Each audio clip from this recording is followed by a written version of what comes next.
once again welcome to a virtual class of social science. Today we are going to start a new chapter, and the chapter that we are going to learn today is a shirt in the market.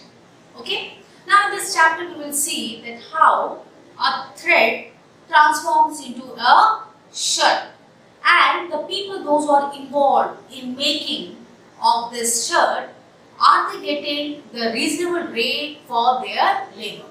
माने धागा कैसे एक shirt के रूप में परिवर्तित होता है, ये पूरी प्रक्रिया में जितने लोग इसमें इन्वॉल्व हैं, क्या उन्हें अपनी मेहनत का पूरा पैसा मिलता है, और अगर नहीं तो क्यों? इन्हीं सब बातों पर हम आज चर्चा करेंगे.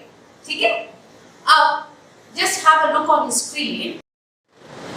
आप यहाँ देख सकते हैं कि Swapna, a small farmer in Kurnool. Kurnool एक छोटा सा जगह है आंध्र प्रदेश में, और वहाँ एक फार्मर है, ठीक है, जिनका नाम है स्वप्ना. अब उनके पास छोटी सी एक जमीन है जहाँ उन्होंने कपास का उत्पादन करने का सोचा है.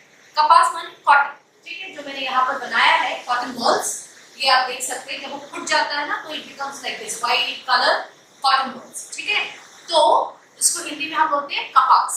ठीक है, तो यहाँ आप देख सकते हैं कि कैसे स्वप्ना जो है इतनी मेहनत करती है कि कपास का उत्पादन में उसे कुछ चीज़ों की ज़रूरत पड़ती है, जैसे कि पेस्टिसाइड्स और बीज. इन सब चीज़ों के लिए उसे पैसों की ज़रूरत पड़ती है, और इन पैसों के लिए वो, उसके पास इतने पैसे नहीं हैं, तो इन पैसों के लिए वो जाती है स्थानीय व्यापारी के पास, जो उसे यही चीज, इन चीजों को खरीदने के लिए उसे कर्ज देता है. ठीक है, so she borrows 2500 rupees from the local trader. Now this local trader, he readily accepts to give her a loan of 2500 with interest. Okay, but what happens? He puts some condition in front of Swapna. What is that condition? The condition is that once the cotton is ready, then she will not sell to the other trader or to the Kurnool cotton market. Rather, she has to sell all those cotton to the local trader from whom she has taken the loan. तो आप देखेंगे कि स्वप्ना ने स्थानीय व्यापारी से pesticides के लिए, फर्टिलाइजर्स के लिए और बीज के लिए उन्होंने 2500 रुपये स्थानीय व्यापारी से कर्ज लिया. और यहाँ आप देख सकते हैं कि जो स्थानीय व्यापारी है उसे एक टर्म्स और कंडीशंस पे कर्ज देता है. He is ready to give the loan at some terms and condition, with some terms and condition. What was the term? The terms and condition was that कि आप जो है जब कपास पूरे तैयार हो जाएगा तब आप ये किसी और स्थानीय व्यापारी को नहीं बिक्री करेंगे, और ना ही इसे जो है आप कर्नूल कॉटन मार्केट में बिक्री करेंगे, जबकि आपको मुझको, मतलब जो व्यापारी से उसने कर्ज लिया है उसे ही इसे बिक्री करना है. तो इस टर्म्स और कंडीशंस पर ही जो है स्वप्ना ने मान लिया, और उसी के टर्म्स और कंडीशन पर ही उसे 2500 रुपये कर्ज मिला. लेकिन जब 4 महीने के बाद जब कपास तैयार हो गया और जब वो स्थानीय व्यापारी के पास आती है उसको बिक्री करने के लिए, तब उसके पास जो स्थानीय व्यापारी, उसके पास 2 लोग होते हैं जो कपास को जो है तोलते हैं. तोलने पर उनको उसमें 4 क्विंटल कपास उनको मिलता है, और वो 1 क्विंटल का दाम फिक्स करते हैं 1500. तो इस हिसाब से स्वप्ना को कितना मिलना चाहिए? 6000 रुपीज. अब आप देखेंगे क्योंकि उसने पहले ही कर्ज कितना लिया? 2500 रुपये लिए, तो उसके साथ 500 रुपये क्या हुआ? वो उसका इंटरेस्ट है, जो कर्ज उसने लिया उसका ऊपर इंटरेस्ट लगा, और कुल मिला के 2500 plus 500 is equal to 3000 rupees.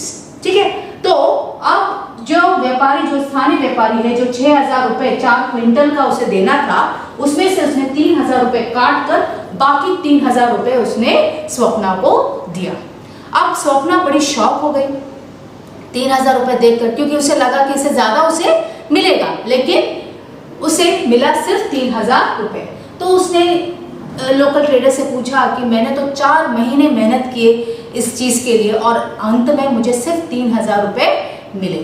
तब एक साथ जो है वो व्यापारी भड़क जाता है और फिर बोलता है, देखो कपास तो बहुत मार्केट में है और दाम भी बहुत गिरे हुए हैं, मैंने तो फिर भी तुम्हें अच्छा दाम दिया है, ठीक है, अगर तुम चाहो तो बाहर पूछ लेना कि पर क्विंटल कितने दाम में जा रहा है।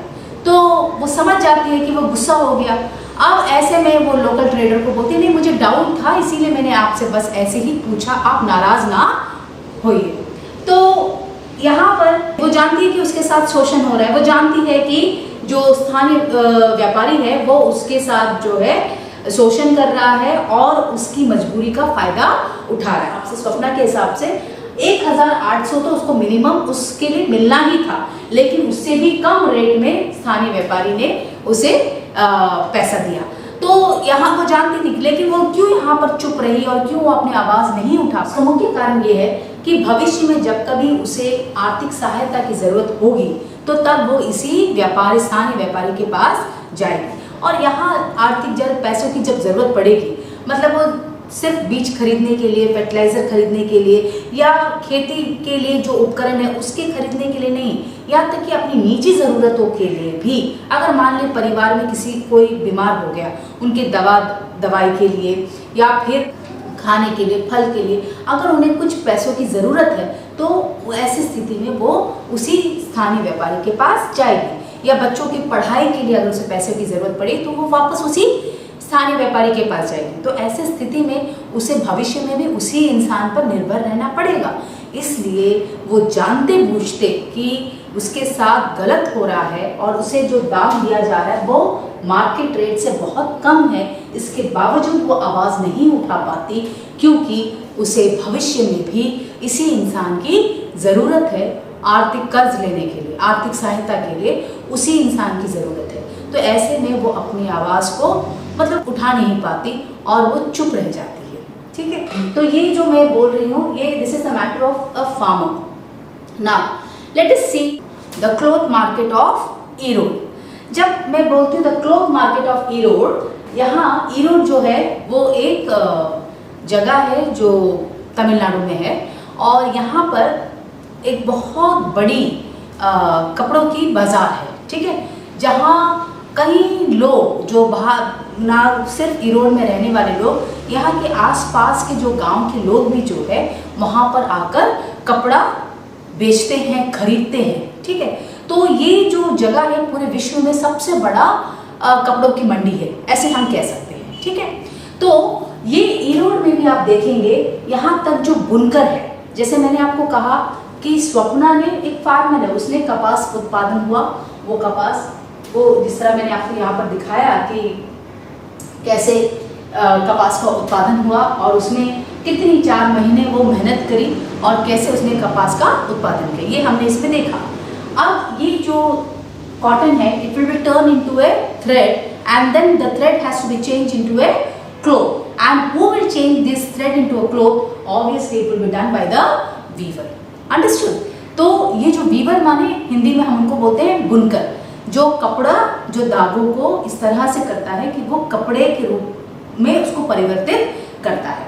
अब ये जो वीवर्स है इनको मर्चेंट, ये भी व्यापारी है, ठीक है, ये जो मर्चेंट है वो आकर इनको ऑर्डर देते हैं कि मैं इतना यान लाया हूँ, आप इसे, जो यान माने इतना धागा लाया हूँ, इसे आप कपड़े बनाओ और क्या डिज़ाइंस में कपड़े बनने चाहिए और कितने मीटर के बनने चाहिए, वो सब ऑर्डर वो वीवर्स को देता है। और वीवर क्या करते हैं, उस ऑर्डर को लेते हैं, वो बनाते हैं और तय सीमा में उसको फाइनल प्रोडक्ट बनाकर मर्चेंट के हाथ में सौंपते हैं। लेकिन इस पूरी प्रक्रिया में आप देखो तो वीवर को यहाँ पे धागा खरीदने के लिए पैसा इन्वेस्ट करने की ज़रूरत नहीं है। आप इसमें ये भी देखेंगे कि जब वो कपड़ा बन जाता है उसे मार्केट में बेचने की परेशानी भी वीवर को नहीं है, ठीक है। तो ये दो चीज़ तो बहुत अच्छी बात है, फायदे की बात है कि यान खरीदने के लिए उसे पैसे लेने की ज़रूरत नहीं है और फिर जब कपड़ा बन जाए और फाइनल प्रोडक्ट हो जाए तो उसे बाजार ढूंढने की ज़रूरत नहीं है कि कहाँ पर इसे बिक्री करना है, क्योंकि ये दोनों ही मर्चेंट संभाल रहा है। क्योंकि इसी ने यार्न प्रोवाइड किया है, धागा प्रोवाइड किया वीवर को, और फिर यही मर्चेंट जो है उस कपड़े को जब एक बार बुनकर से बना देगा, बुन लेगा कपड़े को, वो कपड़ा वो वापस ये मर्चेंट जो बुनकर जो कपड़ा बना रहा है उसके बदले में उसकी मेहनत का पैसा वो उसको देगा, लेकिन कम देगा, वो आगे हम देखेंगे, ठीक है। अब ये मर्चेंट जो है उसे बना हुआ कपड़ा खरीद कर ये गारमेंट फैक्ट्री ओनर्स को बिक्री करेगा। अब ऐसे में हमको देखना ये है कि जो व्यापारी वीवर से कपड़ा बनवा रहा है, क्या वो उन्हें सही मायने में उनकी मेहनत का पैसा उनको दे रहा है। अब आप इसमें देख सकते हैं कि कई वीवर्स, कई बुनकरों को मर्चेंट जो है उन्हें यार्न प्रोवाइड करता है, मतलब धागा प्रोवाइड करता है, और तय सीमा के अंदर उसे कपड़े को तैयार करके इस मर्चेंट को, व्यापारी को देना होता है। However, this dependence on the merchant both for the raw material as well as of the finished product means that the merchant has a lot of power।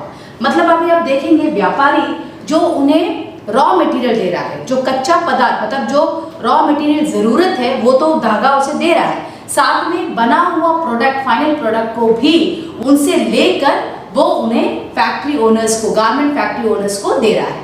तो ये इस स्थिति में आप देखेंगे पूरी व्यवस्था में व्यापारी बहुत ही पावरफुल है, उसके पास पैसा है और पावर है, ठीक है। लेकिन हमें यहाँ पर देखना है कि जो ऑर्डर्स व्यापारी ने दिया है वीवर्स को बनाने के लिए, यहाँ हम देखेंगे कि उसके लिए उन्हें बहुत कम पैसा मिलता है, बहुत ही कम पैसा मिलता है। और यहाँ आप देखेंगे कि ये जो बुनकर है एक एक दिन, मतलब एक दिन के 12 घंटे तक वो उसमें लगाते हैं जिससे वो कपड़ा बना सके। तो ये कपड़ा बनाने की प्रक्रिया में वो हर रोज अपना 12 घंटा देते हैं। इसके बावजूद उनको जो इन रिटर्न जो पैसा मिलता है, जो व्यापारी देता है, वो बहुत ही कम उनको प्रोवाइड करता है, ठीक है। जो बुनकर जब तैयार प्रोडक्ट व्यापारी को देता है उसके बदले में उसे पैसे तो मिलते हैं। अब यहाँ देखिए बुनकर को पता नहीं है कि कपड़ा कितना, मतलब जो कपड़ा उसने जो बनाया है वो कहाँ से कहाँ बिक्री होगा, for whom he is making the cloth, he doesn't know for whom he is making the cloth, वो किसके लिए कपड़ा बना रहा है वो उसे नहीं पता। उसे ऑर्डर मिला है, वो बना रहा है, ठीक है, उसे नहीं पता वो किसके लिए बना रहा है, और उसे ये भी नहीं पता कि मार्केट में ये फाइनली कितने दाम पे बिक्री होगा। Okay, so at the cloth market the merchant sell the cloth to the garment factories. जैसे मैंने कहा मर्चेंट इनसे, वीवर से, बुनकर से कपड़ा लेकर वो गारमेंट फैक्ट्री ओनर्स को दे देगा, ठीक है। इस पूरी प्रक्रिया में आप देखेंगे जो बुनकर है he invests all their savings and sometimes they always borrow money also, okay, to at the interest rate to buy the looms। जो कपड़ा बुनने की जो मशीन होती है वो खरीदने के लिए भी, मतलब मान लीजिए अगर आप छोटे बुनकर है तो कम से कम 2 आपने खरीदे, तो एक मशीन जो बुनने का जो सामान है वो तकरीबन 20,000 रुपये है, तो it is 20,000। So if you are a small weaver, at least you need a 2, so 2 into 20,000 would be equal to 40,000 rupees। Okay, so even if you are a small weaver, so if you want to produce, means if you want to have that loom, so for that also, which can transform into a cloth, for that also if you want to purchase that machine, it carries 20,000 per loom, so for that you have to buy that loom, they have to purchase it costs near about 20,000। so if a small weaver, if you want to purchase 2, it means you have to invest 40,000 rupees। so what happens, these people, these weavers, they often invest their money, I mean जो उन्होंने savings करके रखा हुआ है वो खरीदने में पैसा, मतलब ये लूम खरीदने में डाल देते हैं, तब भी उनको जब पूरा नहीं पड़ता तब वो कर्ज लेते हैं। तो ऐसे में कहीं ना कहीं ये जो है मर्चेंट्स के हाथ में, शिकंजे में फंस जाते हैं। तो फिर जब एक बार वो कर्ज ले लेते हैं, उसे चुकाने के लिए they are forced to work under the merchants with the rate fixed by the merchant. Now they know that whatever that the money they are getting for weaving, मतलब जो बुनकर को भी पता है जिस कपड़े को तैयार करके दे रहे हैं उसका दाम वो नहीं है जो उन्हें मिल रहा है, जबकि उन्हें ज्यादा मिलना चाहिए, लेकिन इसके बावजूद वो चुप रहते हैं क्योंकि उन्होंने कर्ज लिया है।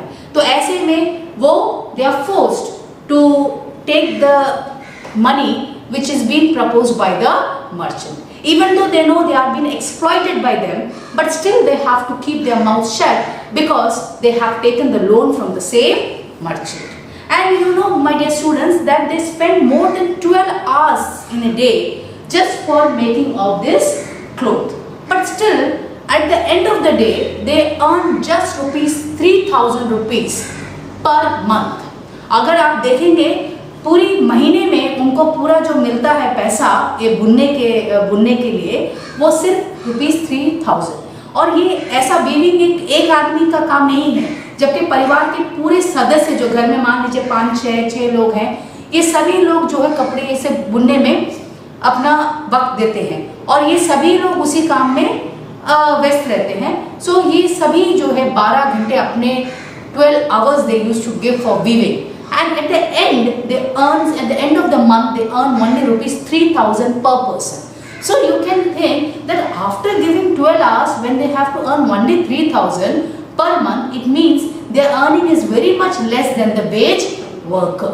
ठीक है, तो ये स्थिति बहुत ही दयनीय है कि जो वीवर, जो बुनकर है, जो 12 घंटे अपना वक्त दे रहा है, इसके बावजूद उसे जो पैसा मिल रहा है वो बहुत ही कम है। ये वही स्थिति है जो फार्मर जैसे स्वप्ना की जो स्थिति है वो वही स्थिति इन वीवर्स का, इन बुनकरों का भी है। ठीक है, अब इसके बाद आप देखेंगे यहाँ पर, now what is this putting out system? Here is one more thing, is that the putting out system.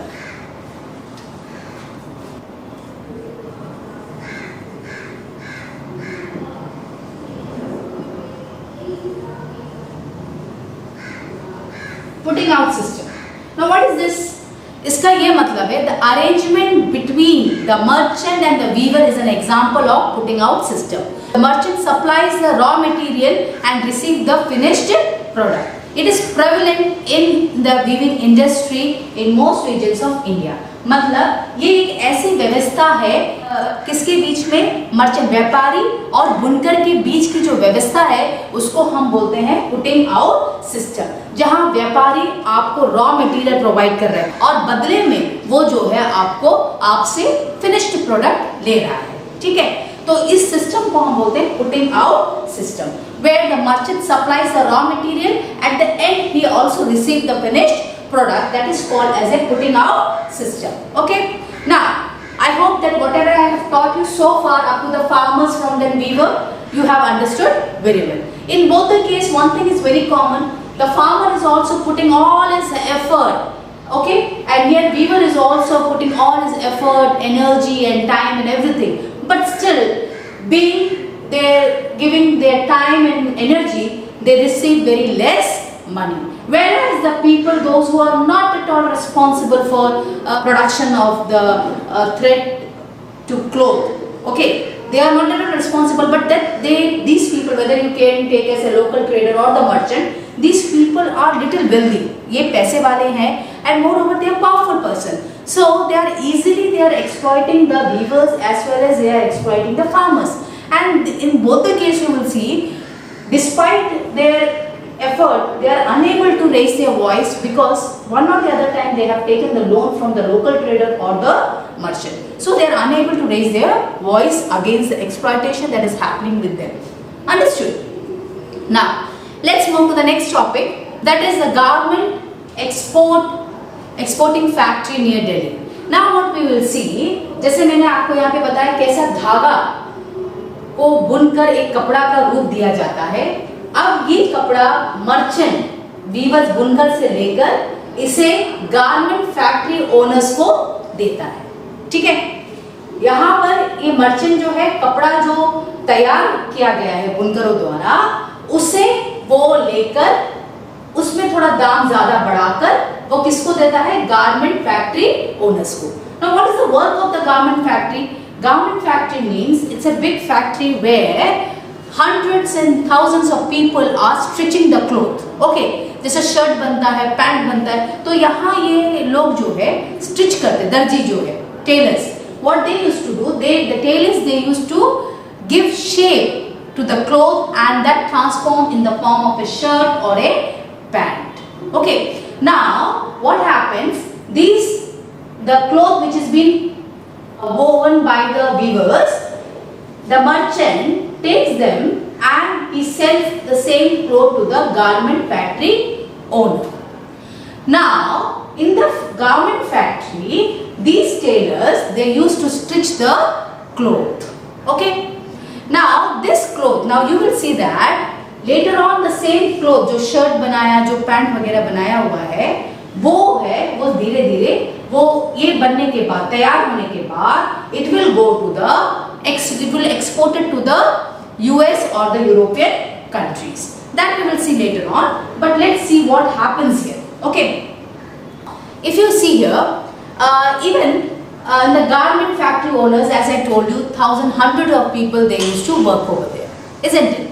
Now here, these people, they spend lot of time in stitching the clothes like pant and shirt. Okay.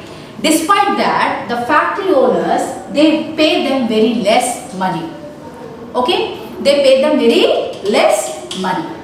And here you will see, now as I told you, the garment factory owners, they ask the tailors to work for a long hours, and at the end they give very less money for their work.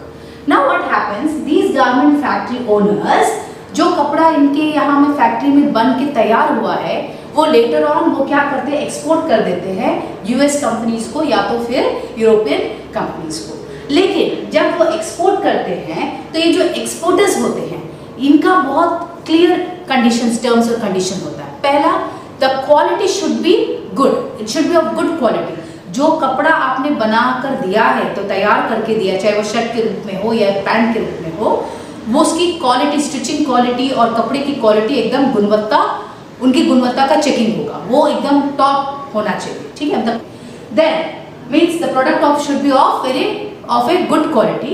Secondly, time पर delivery होना है, आप time से ही आप उसको deliver करेंगे। ये नहीं कि आपने 21 तारीख का बोला तो आपने 22 तारीख को प्रोडक्ट उनके हाथ में दिया। They are very strict with this, the timing of the delivery and the quality of the product. तो ऐसे में गारमेंट फैक्ट्री ओनर्स के ऊपर हमेशा प्रेशर रहता है, और ये प्रेशर वो डालते हैं टेलर्स के ऊपर, मतलब जो दर्जी है जो वहां पर सिलते हैं उनके ऊपर ये प्रेशर डाला जाता है। और अल्टीमेटली, जैसे मैंने आपको पहले भी कहा, ये प्रेशर में वो लोग काम तो करते हैं और बदले में यही दर्जियों को बहुत कम पैसा मिलता है। And this way they can maximum, now here you will see that they get the maximum work out of the worker at the lowest possible wages. तो कम दाम में उनसे ज्यादा, कम पैसे में उनसे ज्यादा काम लिया जाता है। और आप देख सकते हैं कि इसी से ये जो उनका जो पैसा, जो कम पैसा देते हैं, उससे जो प्रॉफिट बनता है वो गारमेंट फैक्ट्री ओनर्स ले लेते हैं। वो अपनी प्रॉफिट उसमें से ज्यादा कमाते हैं और बदले में उनको बहुत कम पैसा टेलर्स को देते हैं।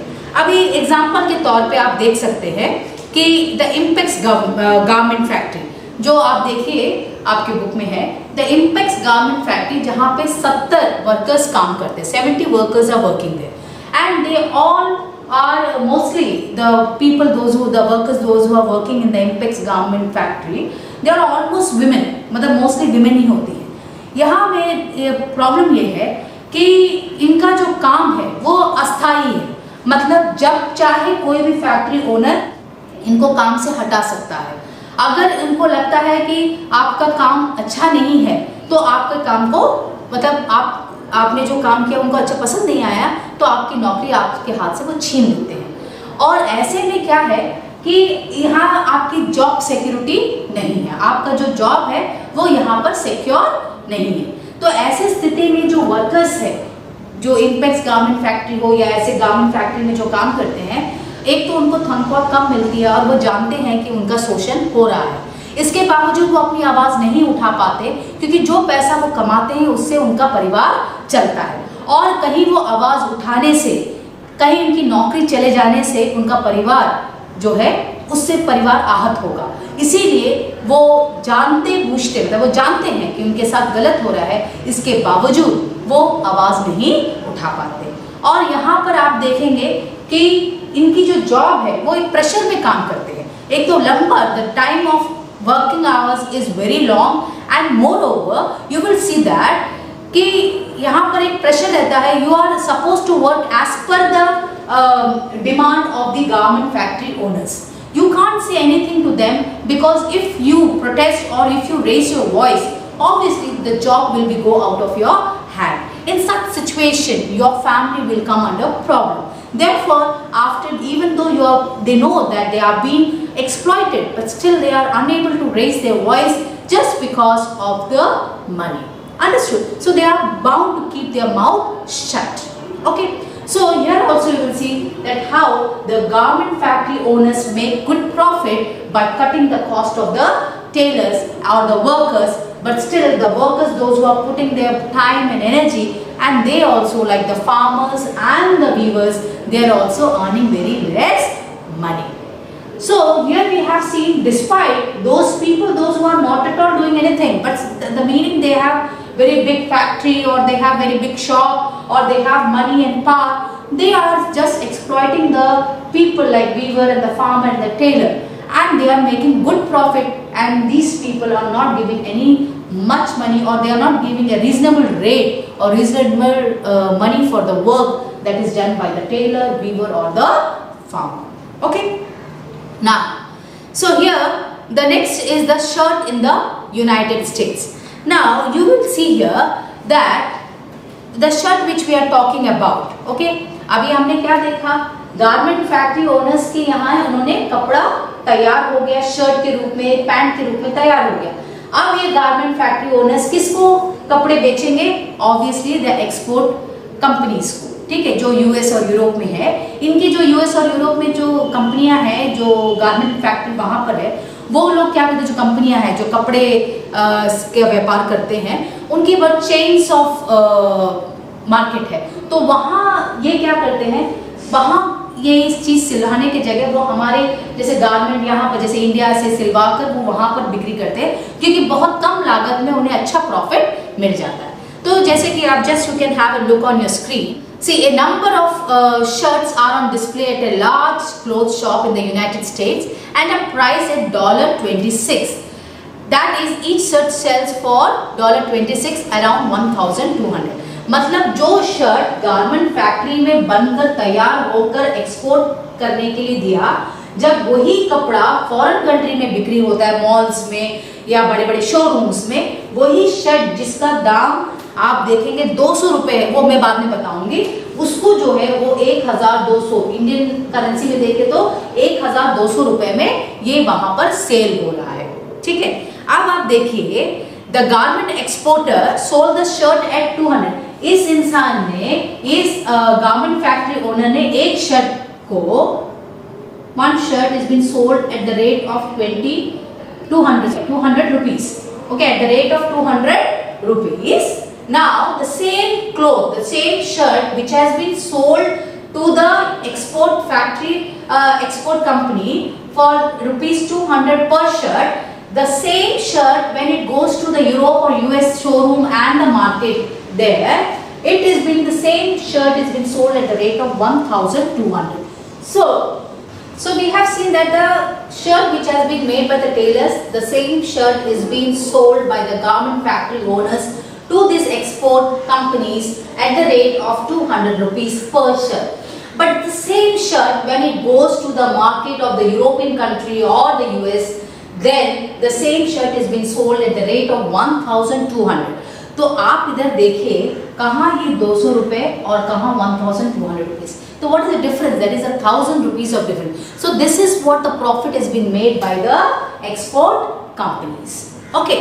Now अब सोचिए, जहाँ ये जो गारमेंट फैक्ट्री ओनर्स है, इन्होंने मान लीजिए, just have a look on your screen, the garment exporter sold the shirt eight rupees 200 per piece.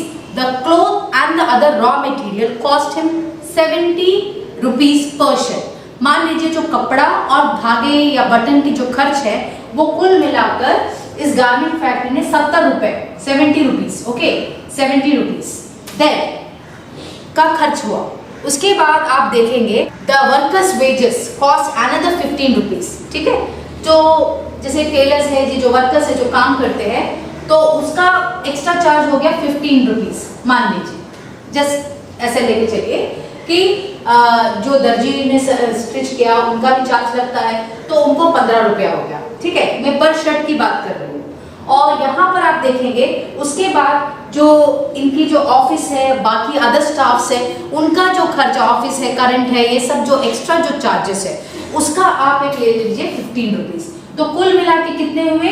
It is about 100 rupees. मतलब एक शर्ट पर बनाने का खर्च सब कुछ मिला के आप देखेंगे इट इज 100 रुपीज। लेकिन उसमें और एक 100 रुपीज ज्वाइन करके और एक 100 रुपीज प्लस करके उसने एक्सपोर्ट कंपनी को पर शर्ट 200 रुपए में बिक्री किया। तो उसको यहाँ पर मुनाफा, हर शर्ट पर 100 रुपए का मुनाफा हो रहा है, ठीक है, हर शर्ट पर उसे 100 रुपए का मुनाफा हो रहा है। लेकिन अंततः जब आप देखेंगे एक्सपोर्ट कंपनी उसी 200 रुपए का शर्ट उन्होंने जो खरीदा गारमेंट फैक्ट्री ओनर से, इसी को जब वो अपनी जगह कहाँ, यूरोप में और मॉल्स में, मार्केट्स में, जब यूएस मार्केट्स में जब बिक्री करते हैं तो वो $26 पर उसे बिक्री करते हैं, जो इंडियन करेंसी के हिसाब से 1200 रुपए बनता है, ठीक है। ऐसे में आप देख सकते हैं कि यहाँ पर उनको बहुत बड़ा मुनाफा है, 1000 रुपीज का उनको मुनाफा मिलता है, ठीक है। सो यहाँ एक्सपोर्ट कंपनी को भी बहुत बड़ा प्रॉफिट मिल रहा है, ठीक है। तो आप इधर देखेंगे the next topic that we are going to discuss is market and equality.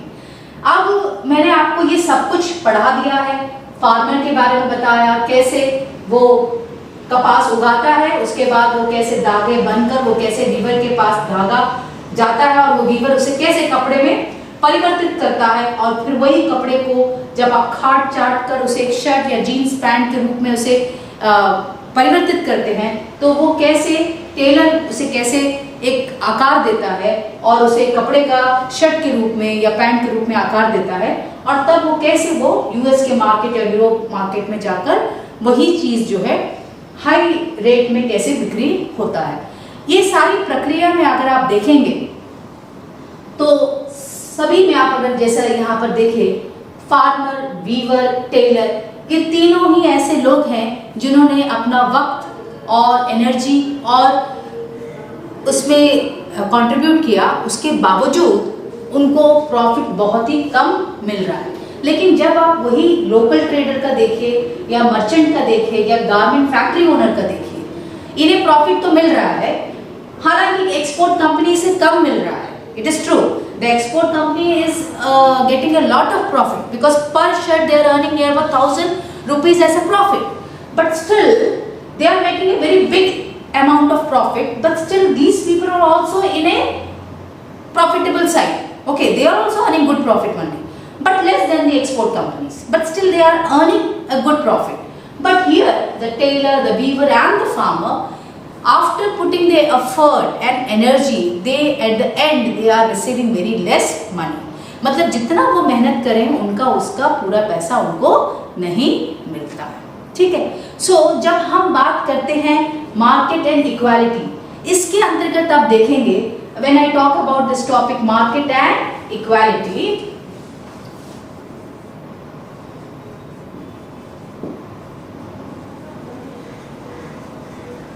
when I say market and equality, see, this is a country of democracy, isn't it? India is a democratic country. In democracy, we often talk about equality.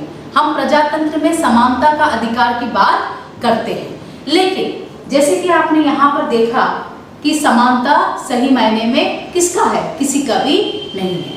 समानता की कोई भी यहाँ पर समानता का अधिकार नहीं है। यहाँ पर आप अगर फार्मर को ले लो, वीवर को ले लो और टेलर को ले लो, ये तीनों ही अपनी पूरी मेहनत लगाने के बाद भी उनका पूरा परिवार भी, कभी हमने देखा वीवर के पूरे परिवार इसमें अपना कंट्रीब्यूशन देने के बावजूद उनको जो है पर महीने सिर्फ 3000 रुपए ही मिलते हैं, ठीक है। तो ये पता चलता है कि यहाँ समानता नहीं है। और यहाँ हमने देखा कि एक्सपोर्ट कंपनी को सबसे ज्यादा मुनाफा हो रहा है, लेकिन यहाँ पर गारमेंट फैक्ट्री हो, मर्चेंट हो, लोकल ट्रेड, इनको भी मुनाफा मिल रहा है, तो लेकिन एक्सपोर्ट कंपनी के मुकाबले कम ही मिल रहा है, तो यहाँ समानता नहीं है। तो ये एक बहुत बड़ी दयनीय स्थिति है कि चाहे फार्मर हो, वीवर हो, टेलर हो, इन्हीं की वजह से जो है एक धागा कपड़े के रूप में परिवर्तित होता है, ठीक है। लेकिन इसके बावजूद जो इस पूरी व्यवस्था के मेन किरदार हैं, अहम किरदार हैं, उनको उनकी मेहनत नहीं मिल रही, उनकी मेहनत के पैसे उन्हें नहीं मिल रहे। और जो बाकी थोड़े जो पावरफुल है, जिनके पास पैसा है, पावर है, या यूं कहे जिनके पास बड़ी फैक्ट्री है, बड़ी दुकान है, हाँ, उनके पास पैसा भी है, उनके पास पावर भी है, they have a good shop और they have a very big factory, इन सब लोगों को अच्छी प्रॉफिट मिल रही है। तो जिनके पास पैसा है, जिनके पास पावर है, उन्हें प्रॉफिट हो रहा है, और जिन्होंने सही मायने में मेहनत किया उनका शोषण हो रहा है, ठीक है। तो यहाँ समानता के अधिकार की बात नहीं आती, यहाँ समानता नहीं है तो कहाँ डेमोक्रेसी है। तो इसी विषय को हम और विस्तार में चर्चा करेंगे हमारे आने वाले क्लास में, और वो जो है वो उसमें हम बात करेंगे कि कैसे फार्मर, वीवर और टेलर जैसे लोग, जैसे मैंने आपको कहा, कैसे एक धागा एक कपड़े का रूप में परिवर्तित होता है, और इनका ये लोग मुख्य किरदार है, इसके बावजूद इनके साथ शोषण होता है। तो ये अपने ऊपर होने वाले शोषण को वो कैसे रोक सकते हैं, how they can stop the exploitation. There is a one simple solution has come out, that is called cooperatives. Cooperatives माने सहकारी समिति, मतलब एक ही, जैसे वीवर है, बुनकर की पूरी एक कोऑपरेटिव सोसाइटी हो, ये तय करेंगे कि इनको कितना रेट मिलना है। तो मर्चेंट जैसे लोग हैं, ये इनके साथ जबरन कम दाम उनको नहीं दे सकते, they have to give the fixed rate which is been fixed by the weavers cooperative society. So here there is no chance of exploitation and there is need, means जब सभी वीवर बुनकर एक साथ एक कोऑपरेटिव सोसाइटी फॉर्म कर देंगे और वो पैसे तय कर देंगे, तो मर्चेंट इनको शोषण नहीं कर सकते। उसी तरीके से अगर फार्मर्स में भी आप देख ले, अगर वो एक कोऑपरेटिव सोसाइटी के रूप में अगर वो फॉर्म हो जाए और वो पर क्विंटल कपास कितने दाम में बिकेगा वो तय करे, तो यहाँ पर भी जो है लोकल ट्रेडर्स उनके साथ शोषण नहीं कर सकते। और सबसे बड़ी बात ये है कि जब ये लोग कोऑपरेटिव सोसाइटी बनाएंगे, तो अगर उन्हें किसी पैसे की जरूरत है, हमने क्या देखा यहाँ पे, क्योंकि वो कर्ज लेते हैं अपनी, अब जब उन्हें कर्ज की जरूरत है, they don't need to go behind the local trader और merchant, the only thing they can do is that they can bye.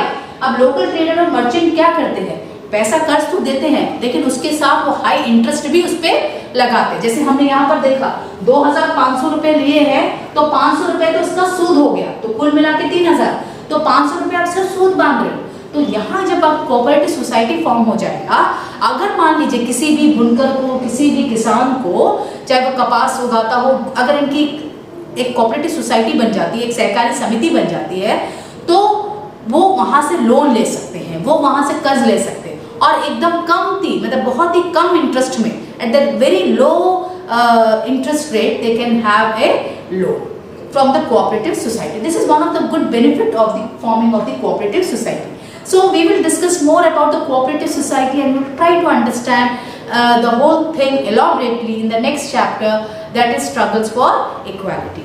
My dear students, I hope whatever I have taught you today, how the thread transforms into a cloth and who all are the main people who are responsible for making a cloth, but still they are being exploited. We have seen all those things, isn't it? So, I hope whatever I have taught you, you have understood very well. This is Deepa Sadha signing off. Goodbye and Jai Hind.